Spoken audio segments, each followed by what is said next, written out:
former candidate for the U.S. Senate, longtime radio talk show host, author, and conservative policy advocate. Justices to the Supreme Court, the left has been in open panic. Liberty Nation with Tim Donner. Donald Trump returns to the stage. Can he? Will he resist running for president a third time? Welcome back into Liberty Nation Radio, a production, as always, of LibertyNation.com and heard from coast to coast on the Radio America Network. We will consider the future plans of the 45th president this week, from the things he ruled out and refused to rule out in his post-presidential breakout appearance, and the question of the GOP and Trump, who needs whom more? LibertyNation.com's Jeff Charles was in the House for Trump's speech in the CPAC conference and will give us a perspective from ground level. Plus, Cuomo and Newsom, governors of the nation's two largest states, are feeling the heat turned up big time.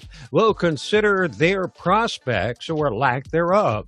Plus, Scott Cosenza, legal affairs editor for LibertyNation.com, joins us for Talkin' Liberty.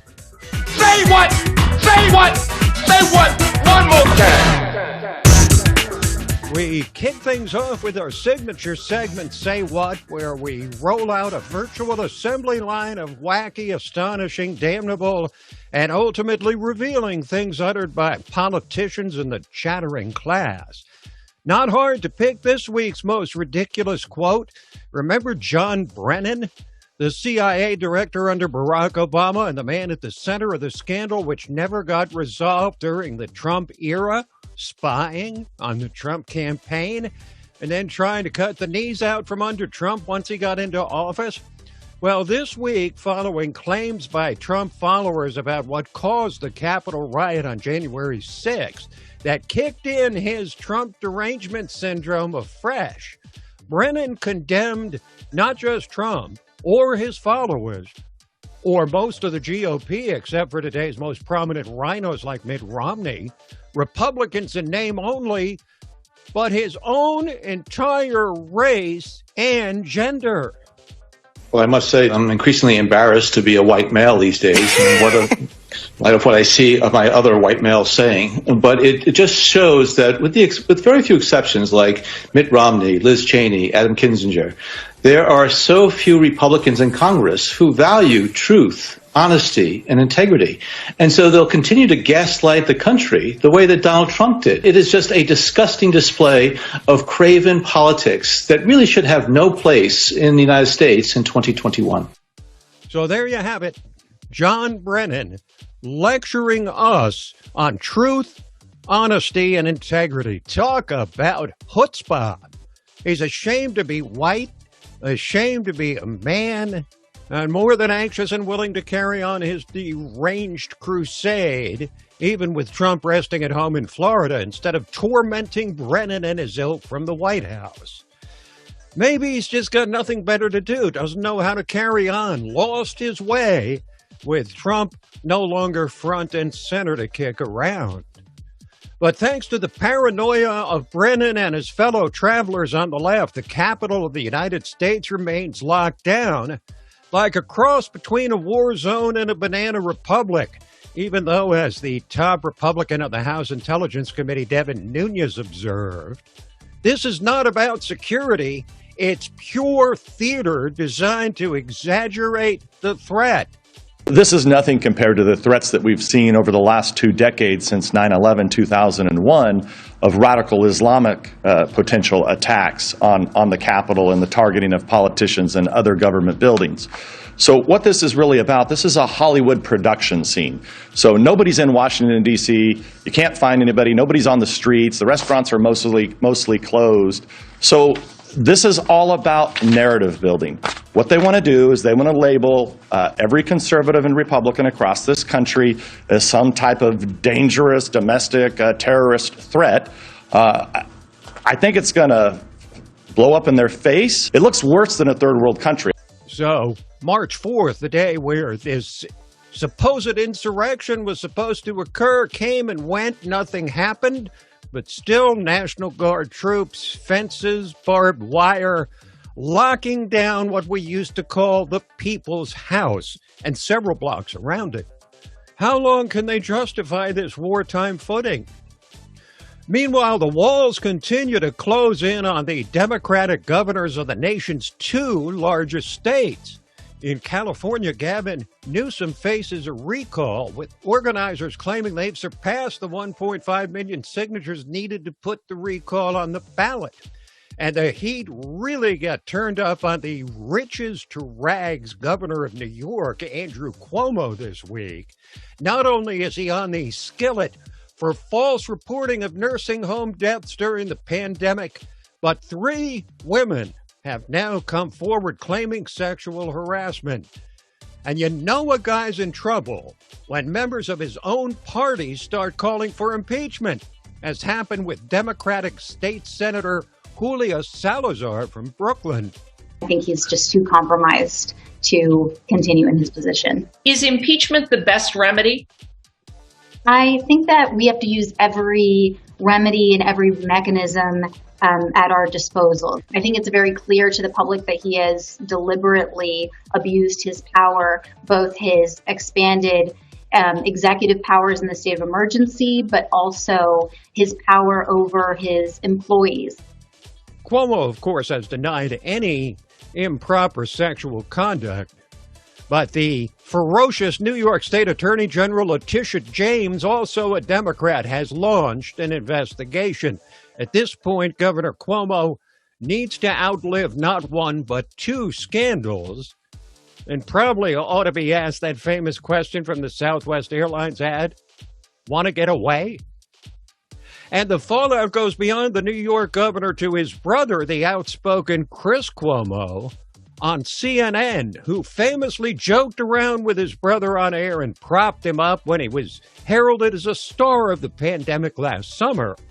But now, with his brother edging closer and closer to impeachment or resignation, Chris is washing his hands. Obviously, I'm aware of what's going on with my brother. And obviously, I cannot cover it because he is my brother. Now, of course, CNN has to cover it. They have covered it extensively, and they will continue to do so. Objectively, I'm sure. Meanwhile, the man who tormented and was tormented by leftists like Cuomo in what he calls the fake news media made his much anticipated return to the national stage. Donald Trump appeared before a raucous crowd at the premier event of the conservative year, the CPAC conference, and squelched one rumor early in his speech. I want you to know that I'm going to continue to fight right by your side. We're not starting new parties. You know, they kept saying, he's going to start a brand new party. We have the Republican Party. It's going to unite and be stronger than ever before. I am not starting a new party. Okay, so he'll remain a Republican, easily the most influential one in the country. And as definitive as he was about not starting a new party was as tantalizing as he was about the prospects of running for president one more time. With your help, we will take back the House. We will win the Senate. And then a Republican president will make a triumphant return to the White House. And I wonder who that will be. I wonder who that will be. Will he or won't he run a third time? Perhaps only his hairdresser knows for sure. For you young folk, that's from a famous old commercial. And if he does run, could Trump win 4 more years in the White House? Well, when you consider the state of the country right now, and even after the events of January 6th, the answer is maybe. How bad are things? Well, psychologist and author of the book, The Parasitic Mind, How Infectious Ideas Are Killing Common Sense, God Saad, lists many reasons why society is descending into what he calls an abyss of ultimate lunacy. 1. It is now racist for a white person to translate the work of a black person. 2. It is now homophobic for a straight actor to play a gay character. 3. It is now racist for a white therapist to treat a black client. 4. It is now racist to have advanced high school programs. 5. It is now transphobic for biological females to reject having to compete against trans women, i.e. biological males. Common sense, if there is any left, remains the only cure for what Mr. Godsod calls ultimate lunacy. We'll have more from the psychologist and author in the weeks ahead. Quick break, and then we're back to discuss what conservatives really want for 2022 and 24. Liberty Nation with Tim Donner. His people waited for weeks for him to reemerge as a private citizen, breathless with anticipation about what he would say and do when he would eventually emerge from his relative post-presidential silence. And Donald Trump broke that silence in a big way at the premier event on the annual conservative calendar, the CPAC conference over last weekend in Orlando, Florida. Notable for what he ruled out and what he refused to rule out in the near future. LibertyNation.com's Jeff Charles was there and joins us now with reflections and maybe even some cool inside information from the CPAC conference. Welcome back, Jeff. Yeah, thanks for having me. I appreciate it. We might well have expected, or at least understood, if the mood among conservative activists was gloomy or forlorn after this last election when they won nothing. Was that the mood at this big event, or was it more upbeat than that? Not even close. I mean, after the election, yes, there was some gloominess going on. Some people were very downtrodden. But at CPAC, it was totally different. Very upbeat, very optimistic. These people are ready to make some things happen and affect some positive change. And a lot of it is about Trump, the anticipation of his speech, but it was just a very positive mood overall about the agenda that they want to pursue. So all that defeatism, it's gone now. It has no place here anymore. And I saw that at CPAC. Well, that's really interesting. That's not the answer I might have expected. But one issue, probably the single issue that sits over the conservative movement, Republicans, GOP, is election integrity. Because so many conservatives, Republicans, did not believe that the outcome that was reported in the last election was on the up and up. So how much discussion was there? How significant was talk about election integrity among these conservative activists? Yeah, election integrity was a dominant theme throughout the whole event, even leading up to President Trump's speech. After his speech, I actually got to do some interviews with some people that were in attendance. And there were two main things that they brought up. One of them was election integrity, ensuring that future elections are on the up and up, as you said, and to make sure that, there isn't room for the amount of questionable activity that took place during this past election. Whether you believe that the election was stolen or not, everybody agrees that there were some serious issues in the way this election was conducted. Now, what was the sense from the conservative activists at the CPAC conference about a couple of things? Whether Trump should run again, but also their sense of whether he will run one more time. Yeah, so, I mean, there were people who were talking about whether he will run again. Mainly, it was just that anticipation, right? I mean, especially when he was going to speak on Sunday, they were like, is he going to announce a run? And you know Trump, I mean, he didn't really lay that out. He kind of teased it, but he didn't full out say he was running or not running. I think a lot of people would like it if he ran again, but I think even if he doesn't, what they want is somebody who will continue Trump's policies. And I think that was my main takeaway. Trump may run, he may not. He may get the nomination, he may not. But the bottom line is that the base wants his approach to governance. And to that point, Jeff, the poll of people attending CPAC indicated 97% job approval for Trump, which is remarkable considering 4 years earlier, a lot, perhaps most of the attendees were not even convinced that Trump was a real conservative. Did you get a sense that people were surprised or perhaps even shocked by how faithful Trump was to the conservative agenda and beyond? Yeah, that wasn't really discussed as much, but I think after the 4 years, they weren't quite as shocked. But I think they elected him because they knew that nobody in the GOP establishment was actually going to do what they said that they were going to do. The main difference between Trump and the establishment is that they both say they support certain policies, but Trump was one that actually pushed to get those policies enacted.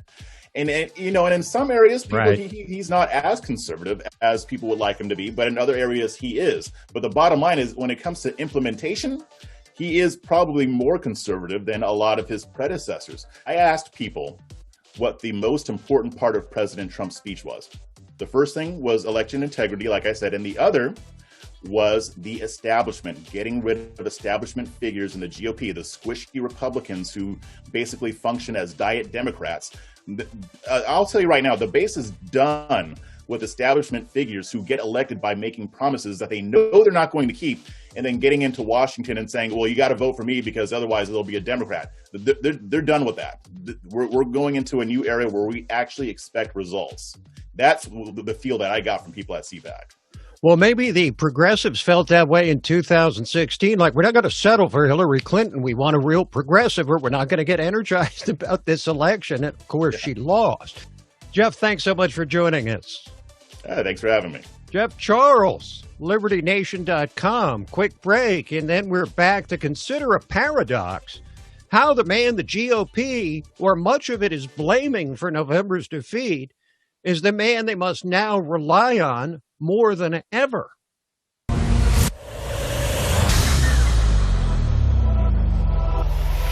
Hi, I'm Lisa K. Donner, along with Mark Angelides, Sarah Cowgill, Tim Donner, and Scott Cosenza, and this is Liberty Nation. Now let's take a look at the LibertyNation.com electoral leaderboard. It's still 238 for Joe Biden. What if stories and legends can offer us the key to unraveling the hottest political issues of the day and apply their lessons to understanding the chaos of modern politics? Impeach 45! Only where freedom of speech is honored can people who look, sound, or think differently be truly free.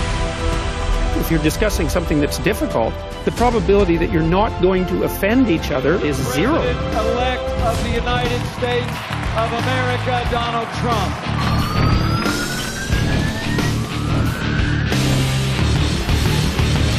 Donald J. Trump is now president. With one click, Liberty Nation delivers tomorrow's news. And remember, liberty. Today. All the time and everywhere. LibertyNation.com. Liberty Nation with Tim Donner. Well, it's as paradoxical as it is real. The man widely blamed in establishment circles for losing an eminently winnable presidential election and control of the Senate to boot is the same man the party leadership must now depend on more than ever. If that wasn't clear before this past weekend, it certainly is now, following the raucous reception which greeted the rejuvenated 45th president at the premier event of the conservative year, the 2021 CPAC convention, which we discussed with Jeff Charles in the last segment. While questions had persisted since Election Day about whether grassroots activists would move on from Trump, the crowd treated Trump as a heroic figure who remains very much in their hearts and on their minds. Nevertheless, you've doubtless heard the grumbles from mainstream Republicans stunned by the election and its aftermath, who never understood or embraced the Trump movement to begin with, but of course were willing to bask in the power it conferred upon them.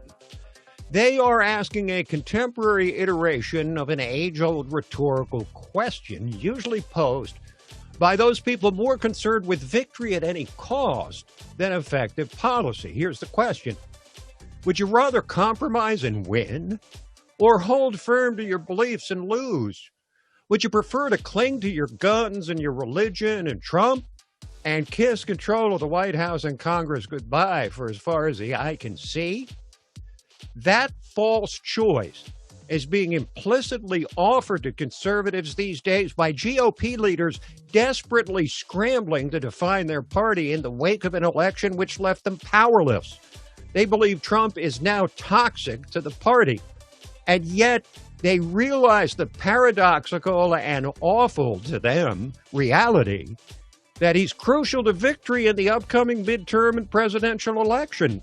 If the 45th president had been reelected, he would have served out a second term and then moved on with his life, leaving in his wake a party fully committed to an unambiguous agenda, America First. After all, the MAGA platform would have been upvoted by the nation's voters twice. Instead, the GOP is left to engage in a perilous hangover that far exceeds the usual finger-pointing which follows defeat for the highest office in the land. The events of January 6th split the party root from branch, or you might say establishment from grassroots, confirming the worst fears of embedded party regulars, swamp dwellers, while doing little to separate Trump from his millions of passionate supporters. And this leaves the party, to put it mildly, in a lurch. While no one, perhaps even Trump, can be sure what grand plan that Donald has in the offing, what mountain he plans next to climb, we know he certainly won't sit still, and he won't remain silent. Some have offered the opinion that the 45th president might run again. Daughter-in-law Lara Trump implied as much recently, and of course, true to form, he left the possibility wide open at CPAC, stating in full Trumpian form, "Maybe I'll beat them a third time." But given his confrontational style and take-no-prisoners modus operandi, he might instead be perfectly suited to the role of kingmaker and breaker, throwing his support behind select policy initiatives and MAGA-friendly candidates, while encouraging primary challenges to squishy rhinos. Some believe he might complete his personal trifecta of conquests by adding a media empire to those he built in real estate and politics. But it's that final option which had scared the bejesus out of Mitch McConnell, Lindsey Graham, Kevin McCarthy, and other high-ranking Republicans left to pick up the pieces after the party's downward spiral following the 2020 election. It's hardly a secret that McConnell, currently the nation's highest-ranking Republican, and who, like so many of his D.C.-based colleagues, never understood Trump or the MAGA movement, was so infuriated by losing the Senate and the Capitol riot that he has vowed not to speak to Trump again. But he's a savvy political warhorse. And so this Senate minority leader also knows that, like it or not, spurning the bombastic billionaire means waving your party's prospects goodbye for a good long time. McConnell understands that Donald Trump can easily and effectively hold the GOP hostage simply by threatening to separate his supporters from the party, either through his typically unfiltered, swamp-draining narratives, or by that final nuclear option which must not be named, a third party. There's little doubt that a party with a working title of the America First Party would siphon countless millions of voters away from the listless GOP. This would all but guarantee that no Republican would hold down the Oval Office for the foreseeable future. If 10 or 20 million votes move from the GOP to this new third party, highly conceivable in the case of Trump, any Democrat with a pulse would glide to a landslide victory. Trump, though, has always been about one thing above all others. Add up the wealth and fame and power he's amassed, and the sum is his one real passion: winning. He spoke of it constantly during his 5.5 years as candidate and president. And most famously promised in 2016 that he would win so often as president that the country would actually become sick of winning. He knows perfectly well that a third party will not win because of the impenetrable fortress of infrastructure built by the two major parties, leading to their long and exclusive hold on national power. That's why the former president effectively ruled out the notion of a new party at the CPAC conference in his most consequential speech since leaving office. While Trump could foreseeably run again and left open that possibility, considering January 6th and all the forces arrayed against him, he's unlikely to win. He could turn his attention to the media, providing himself a fresh megaphone to replace his disabled social media accounts. But that'll take a great deal of time to get that kind of enterprise up and running. Thus, the best guess here for a man who places victories, big and small, above all else, is that he'll be able to claim the most triumphs by wielding the outsized influence of his post-presidency bully pulpit on future policy debates and national political races. He can thus claim to have amassed yet more wins in influencing the course of history from both inside and outside the White House. If he does decide to settle for the role of kingmaker and breaker, Donald Trump would be foregoing the undeniable appeal to him and his supporters of holding the GOP's feet to the fire with a new conservative, populist, nationalist political party. But even he knows he has to bow to the bitter reality that such a move would lead to the virtually certain defeat of both parties and, in the process, severely weaken or even destroy the future of not just the GOP, but the America First movement itself. Indeed, based on his coming out at CPAC and the lingering questions it answered, and no matter how the former president decides to invest his future, the conclusion is unavoidable. The Republican Party needs Donald Trump a whole lot more than he needs them. Quick break, and then we're back with Talkin' Liberty. Liberty Nation with Tim Donner. And now we welcome you to the portion of Liberty Nation Radio, which we entitled Talkin' Liberty. It's when we reintroduce our regular contributor. You know him. He's the LibertyNation.com legal affairs editor, constitutional lawyer, and the man we depend on as our guardian of individual liberty, Scott Cosenza. Hello, Scott. Hi, Tim. Well, now the ACLU, an organization that you have long believed in considerably more than I have, but you had the belief that they really did fight for civil liberties broadly defined. But now it appears that the ACLU is abandoning individual justice in favor of race-based justice. What evidence do we have of that?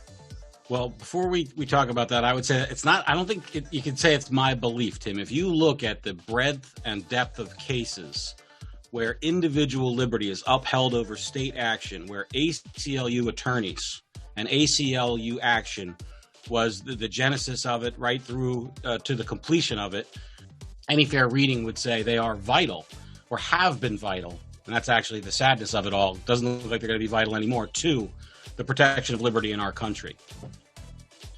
Well, what have they done now to favor race-based justice as opposed to individual justice? Well, they've had so we talked, I think, maybe earlier about the Smith College case and how they have favored, basically, a young woman came forward and said that she was a victim of racial discrimination without a single scintilla of evidence, except for that woman's testimony. And by testimony, I mean like tweets or Facebook posts. They condemned these people who did nothing wrong and were not racist and just really abandoned everything that they stood for with that action. Okay, so that you could say, well, is that a one-off? Is that a mistake?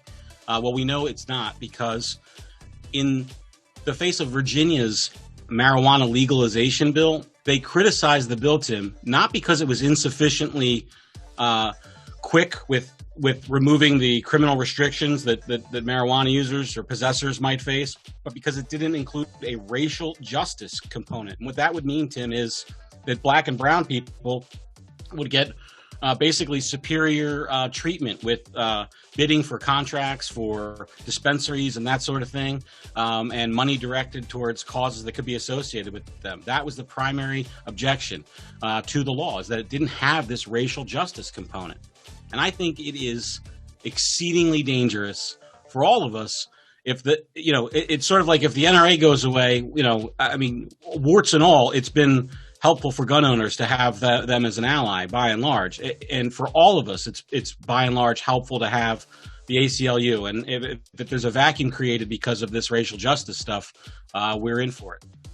Will they not say, though, that there should be that kind of race-based clause in there because blacks have been subject to imprisonment and conviction for marijuana offenses at a higher rate, a substantially higher rate than white people? Well, sure, that's what they would say, but that has nothing to do with individual justice. That has to do with affirmative action programs, which right. It's one thing that they should say that it should be legal to engage in for private actors or other state actors, but to compel discrimination against whites, Asians, you name it, in the law, that is that's a marked change, Tim. And boy, it's a big one. We have a couple of stories about civil asset forfeiture and seizure. And before you bring them to us, explain exactly what civil asset forfeiture is once again and why it's a threat to our liberty. Okay, Tim, civil asset forfeiture is basically the notion. And if people are listening think that doesn't make much sense, well, it doesn't make much sense to me either. But here goes the explanation: is that property itself can be guilty. So if there is a person who is, for instance, alleged to have been a drug dealer, they may say they want to forfeit that drug dealer's car. Right? You've seen the cigarette boats from back in the day, that kind of thing.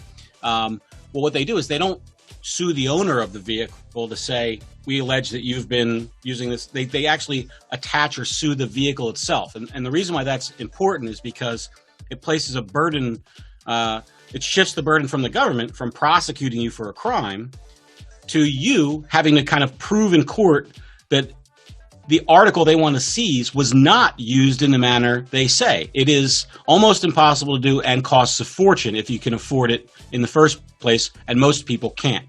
And that brings us to the first story here, Tim, which is this woman named Melinda Harris, and it's a perfect example of the case. Her son, Travis, was suspected of selling drugs. He wasn't convicted of it, and he wasn't convicted of using her vehicle to do so. But the police were able to seize the vehicle, and because she couldn't afford a lawyer to just kind of go in there and make hay for her, she waited until the Massachusetts authorities gave her the opportunity to present that proof. But here's the thing, Tim, they waited 5 years. That's right. They seized the vehicle and waited 5 years before they gave her the opportunity to prove it was hers. Now, she could have hired a lawyer to go sue them, but that would have cost probably more than the vehicle was worth. And she didn't do that. And the Institute of Justice has now taken her as a client, and they're trying to convince other courts that delay is in itself constitutionally impermissible. Okay, Scott, so how does that relate to the Arizona case? So in Arizona, it looks like, Tim, fingers crossed, the legislature and the governor are going to sign a bill that eliminates civil asset forfeiture without a criminal conviction. And that is what I think, if you want to be a steward of liberty and properly incentivize police, that's what we have to do in this country, because otherwise it just places all our property kind of at the whim of somebody who has a lot more money and power than we do. So if that's implemented, that'll be a great measure for the citizens. So much has been written and said and shouted from the rooftops about the so-called insurrection on January 6th at the United States Capitol. The FBI has conducted, I guess, a thorough investigation and concluded that the scenario that most people sort of thought was true about it, which is, dozens of armed insurrectionists going into the Capitol, really isn't true at all. That's exactly right. I think they recovered no guns from people they arrested, or 2 guns were in the possession of people, and in their possession meaning like holstered, secured, concealed. Nobody was waving guns. Nobody was shot. And the one person that, and I'm sorry, I don't remember the man's name, the Capitol officer they said was murdered by being bludgeoned by a fire extinguisher, that they're going back on that story. And I think it's really important, Tim, because they're using, and I'm using the grand they there, okay, kind of uniparty, anti-liberty folks are using the notion that it was an armed insurrection to dial back liberty presently, right down our nation's capital. That's what they always do. And they'll continue to do so and continually use this lie going forward. We can expect, I think, in the next 4 years, some really aggressive pushes on gun control from President Biden and Vice President Harris. And I expect we'll be hearing more about this lie. And of course, they're using it as the justification for continuing to lock down the Capitol. And Scott, by the way, we're now past March 4th, and there was no takeover of the U.S. Capitol as was predicted back in January. Remember? Finally, Scott, FBI again. They have the phone data for members of Congress, for you, for me. Is it for everyone? Well, they don't have them for you, Tim, because you weren't down at the scene of the events on the 6th of January. They do have mine, though, because I was there reporting for LibertyNation.com, and they do have all the Congress people who were there at the time. And, you know, Congressman Paul and some others have been questioning them about how they're going about getting this data and what they plan to do with it. And we know that the FBI has been thoroughly corrupted. That's been revealed, you know, in abundance over the past few years. So what will they do with that data? So, for instance, they have I was there and reporting as a First Amendment protected activity for LibertyNation.com. What will they do with my data? If I spoke to a source about what might have happened at the Capitol, how's that going to be used? That should be protected. But we're not getting answers from the FBI on this. Thank you, Scott. Thanks, Tim. Scott Cosenza, legal affairs editor at LibertyNation.com.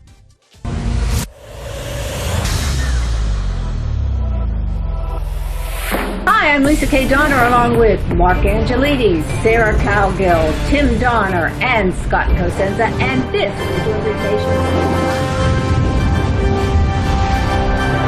Now let's take a look at the LibertyNation.com electoral leaderboard. It's still 238 for Joe Biden. What if stories and legends can offer us the key to unraveling the hottest political issues of the day and apply their lessons to understanding the chaos of modern politics? Impeach 45! Only where freedom of speech is honored can people who look, sound, or think differently be truly free. If you're discussing something that's difficult, the probability that you're not going to offend each other is zero. President-elect of the United States of America, Donald Trump.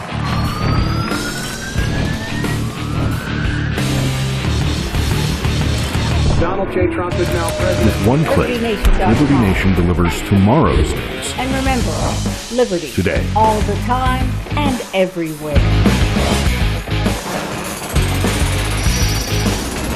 LibertyNation.com